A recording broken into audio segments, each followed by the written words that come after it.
अस्सलामुअलैकुम दोस्तों, आज है हमारे कोर्स का दूसरा दिन। हम लोगों ने कल सीखे थे छोटे छोटे सेंटेंसेस, जैसे कि मैं ठीक हूँ, वो लड़का है, तुम तालिब इल्म हो वगैरह। अब अगर आप गौर करेंगे तो इन जुमलों में कोई भी काम नहीं हो रहा है, बल्कि एक बात बताई जा रही है। जैसे कि मैं ठीक हूँ, वो लड़का है, इसमें कोई काम नहीं हो रहा है। लेकिन आज हम लोग जिस तरह के जुमले सीखेंगे, उन जुमलों में कुछ ना कुछ काम हो रहा है। जैसे कि मैं पढ़ाता हूँ, तुम पढ़ते हो, हम खाते हैं, जैद खेलता है, सीमा पकाती है। अगर आप गौर करेंगे इन जुमलों में, तो इन जुमलों में कोई ना कोई काम हो रहा है। एक चीज़ और कि इन जुमलों के आखिर में ता है, ती है, ते हैं, इस तरह की चीज़ें आ रही हैं। तो इस तरह के जुमले कैसे बनाएंगे? तो इन जुमलों को सीखने के लिए बने रहिए वीडियो के आखिर तक। लेकिन उससे पहले अगर आप मेरे चैनल पर नए हैं तो चैनल को सब्सक्राइब करके बेल आइकन ज़रूर प्रेस कर लें। तो दोस्तों, इस तरह के जुमले जिसके आखिर में ता है, ती है, ते हैं आए, उसमें कुछ ना कुछ काम हो रहा हो, तो उसके अफर्मेटिव का फार्मूला ये है। अफर्मेटिव यानी वो जुमले जो सादे होते हैं। कल बताया था कि नॉर्मल वाले, यानी उसमें नहीं ना हो, सवालिया जुमले ना हो, तो उस तरह के जुमले अफर्मेटिव कहलाते हैं। तो अफर्मेटिव का फार्मूला ये है कि सबसे पहले लिख देंगे सब्जेक्ट। सब्जेक्ट यानी he, she, it, I, you, we, they वगैरह, यानी जुमले में जो काम कर रहा हो उसको कहते हैं सब्जेक्ट। तो सबसे पहले लिख देंगे सब्जेक्ट। उसके बाद लिखेंगे वर्ब, यानी कि काम। जुमले में कोई ना कोई काम हो रहा होगा, तो वो जो काम हो रहा है उसकी इंग्लिश लिखेंगे दूसरे नंबर पर। उसके बाद एस या ई एस, लेकिन एस या ई एस हर जुमले में नहीं लगेगा, बल्कि कुछ जगहों पर लगेगा। अब वो कहाँ लगेगा? तो देखिए, एस या ई एस वर्ब के साथ उन जुमलों में लगेगा जब सब्जेक्ट सिंगुलर होगा, यानी ही, शी, इट या फिर किसी का नाम होगा, तो वहाँ पर एस या ई एस लग जाएगा। अगर सब्जेक्ट प्लूरल है, जैसे कि आई, यू, वी, दे वगैरह, तो वहाँ पर एस या ई एस नहीं लगेगा। अब आप कहेंगे कि यहाँ पर आई भी तो सिंगुलर है, लेकिन आई को सिंगुलर हम लोग कहते हैं ना, अंग्रेज आई को प्लूरल में गिनते हैं। तो अब देखिए मिसालों से समझते हैं। तो पहली मिसाल, मैं पढ़ाता हूँ।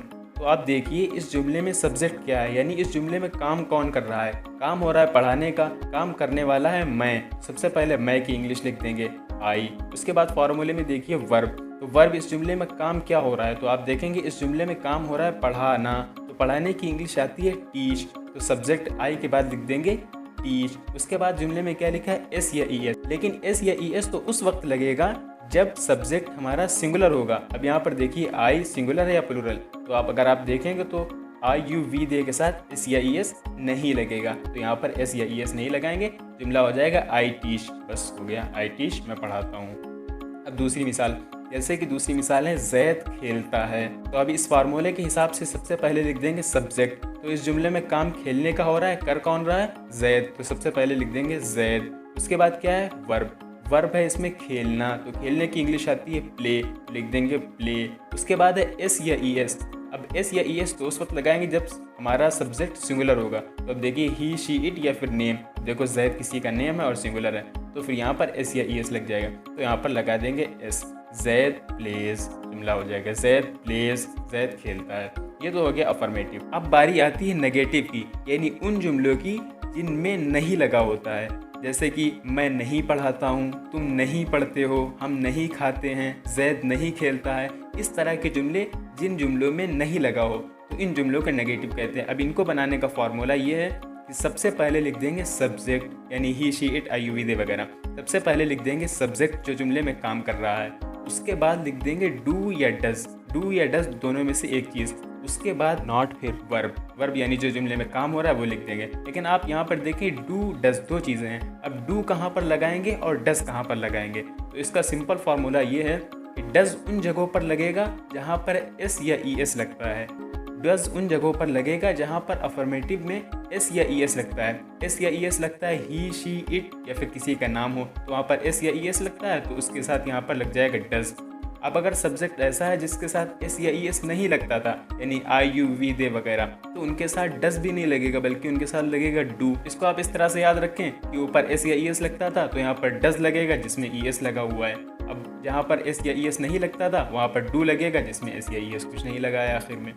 तो ये हो गया इसका फॉर्मूला। अब इसको मिसाल से समझते हैं। जैसे कि हमने अफर्मेटिव में मिसाल ली थी मैं पढ़ाता हूँ, तो अब यहाँ पर मिसाल ले लेते हैं मैं नहीं पढ़ाता हूँ। तो इसको कैसे बनाएंगे? देखो मैं नहीं पढ़ाता हूँ, इसमें सब्जेक्ट है मैं, तो सबसे पहले लिख देंगे आई। आई के बाद इसमें क्या है? डू या डज लिखना है। तो डू या डज में से क्या लगाएंगे? अब ये देखिए आई, यू, वी, दे के साथ डू है, डज नहीं है, क्योंकि वहाँ पर एस या ई एस नहीं लगता था। तो यहाँ पर लिख देंगे डू, आई डू। तीसरे नंबर पर नॉट, कल बताया था ना, तीसरे नंबर पर नॉट, तो तीसरे नंबर पर नॉट लिख देंगे, आई डू नॉट। अब इसमें देखिए वर्ब, वर्ब इस जुमले में क्या काम हो रहा है, पढ़ाना, तो पढ़ाने की इंग्लिश आती है teach, I do not teach, ये हो गया जुमला। अब ये देखिए दूसरी मिसाल, जैसे कि अफर्मेटिव में हमने मिसाल ली थी जैद खेलता है, तो अब हम लेंगे जैद नहीं खेलता है। तो जैद नहीं खेलता है, उसके लिए इस जुमले में सब्जेक्ट क्या है, सब्जेक्ट इस जुमले में है जैद, तो सबसे पहले लिख देंगे जैद। उसके बाद डू या डज में से कोई एक चीज़, तो यहाँ पर क्या लगाएंगे, ऊपर देखिए ई शी इट या फिर किसी का नेम हो तो उसके साथ ई एस लगता था, तो उसके साथ डज लगेगा, तो यहाँ पर लिख देंगे डज, जैद डज।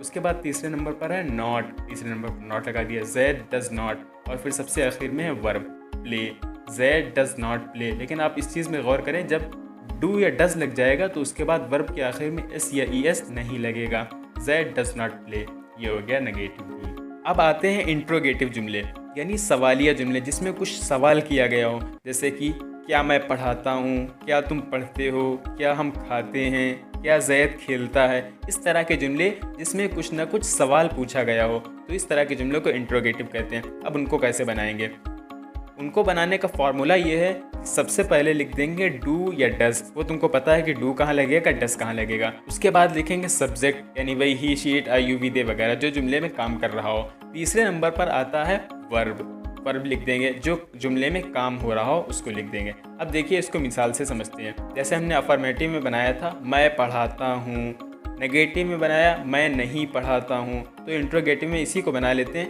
क्या मैं पढ़ाता हूँ, क्या मैं पढ़ाता हूँ। तो इसमें देखिए ये सवालिया जुमला है, तो इसको बनाने का फार्मूला आपने ऊपर देखा कि डू डज सबसे पहले लगाएंगे, तो डू या डज में से क्या लगाएंगे, डू लगाएंगे, क्योंकि आपको पता है कि आई के साथ डू लगता है, तो यहाँ पर लगा दिया डू। उसके बाद सब्जेक्ट, सब्जेक्ट क्या है इस जुमलों में, मैं, तो उसके बाद लगा दिया मैं, यानी आई डू आई। तीसरे नंबर पर है वर्ब, तीसरे नंबर पर है वर्ब, तो इस जुमले में काम क्या हो रहा है, काम हो रहा है पढ़ाने का, पढ़ाने की इंग्लिश आती है टीच, डू आई टीच, बस ये जुमला हो गया। अब देखिए दूसरी मिसाल लेते हैं, जैसे कि हमने पहले बनाया था अफर्मेटिव में जैद खेलता है, नेगेटिव में बनाया जैद नहीं खेलता है। अब इसी को बना लेते हैं, क्या जैद खेलता है, क्या जैद खेलता है। तो इसमें सबसे पहले लिखना है डू या डज। अब ये देखिए डू या डज, तो यहाँ पर जैद के साथ आपको पता है डज लगता है, तो यहाँ पर लिख दिया डज।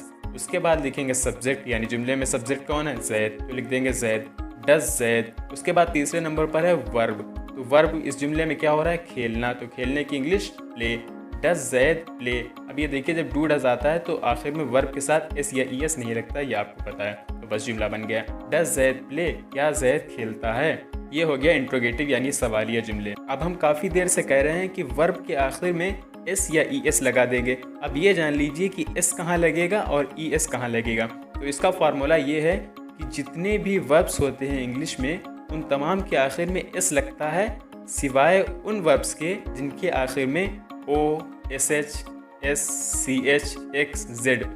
अगर ये 6 चीज़ें किसी वर्ब के आखिर में आ जाएं तो उनके आखिर में ई एस लगेगा, बाकी जितने भी वर्ब हैं उन तमाम के आखिर में एस लगेगा।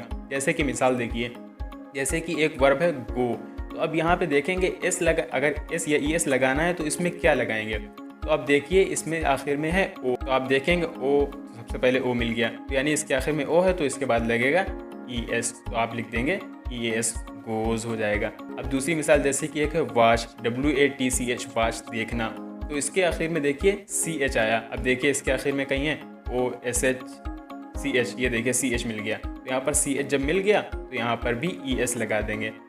अब इसके अलावा कोई भी फेल हो, जैसे कि प्ले है, प्ले के आखिर में Y है, अब देखो Y इसमें 6 में से नहीं है तो यहाँ पर S लगा देंगे। जो इन 6 में से होगा वहाँ पर ES लगाएंगे, जो इन 6 में से नहीं होगा वहाँ पर S लगा देंगे। अब देखिए सबसे आखिरी बात कि आपने टेंस का नाम तो सुना ही होगा। टेंस कहते हैं ज़माने को। जैसे उर्दू में 3 ज़माने होते हैं, माजी, हाल और मुस्तकबिल।